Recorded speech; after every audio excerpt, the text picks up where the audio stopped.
This week for Tip Tuesday, I want to talk about shoes. Are you wearing shoes when you do your at-home workouts?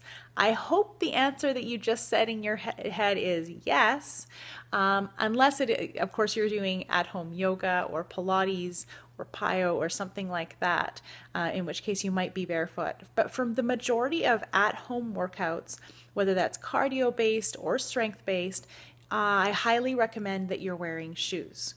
There's a couple reasons for that. One is that that shoe is going to be protective. You know, if you happen to have dropped a weight on your foot by accident, that would be really unfortunate. A shoe is going to give your foot a small amount of protection.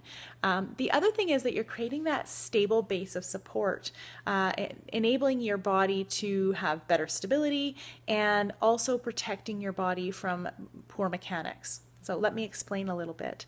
So a good quality shoe should be fitted to your foot by a salesperson who's trained in this area, and it should match your mechanics. So if you have what's called over-pronation, where your foot collapses in a little bit prematurely in the foot strike, if you over-pronate, what that can actually result in is some rotation in the lower leg and some impact at the knees. If you can support that overpronation with footwear, then what you're going to find is you're going to have better mechanics overall, and you're potentially going to avoid some irritation and some discomfort at the knee, as well as potentially an injury down the road.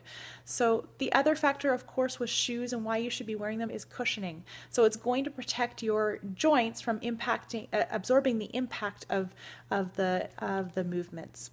So that's the why. What should you be wearing? There's a full range of options here. You might get into a good quality running shoe.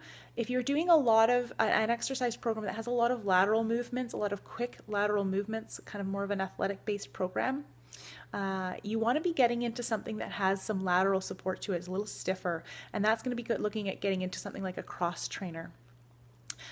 So you want to be looking at a cross trainer for that. In terms of the Nike Free, a lot of people really like that kind of minimalist approach, especially for that kind of strength training. I would say my rule of thumb is if you have great mechanics, go for it. That can be a really great shoe for cross training.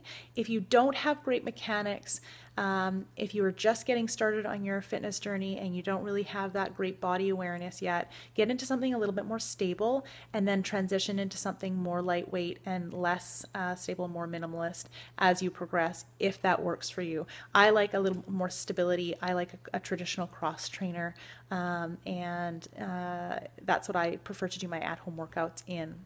So I hope that was helpful. If you have any questions, you know you can always reach out to me, Jillian with a G at superu.ca. Have a happy Tuesday.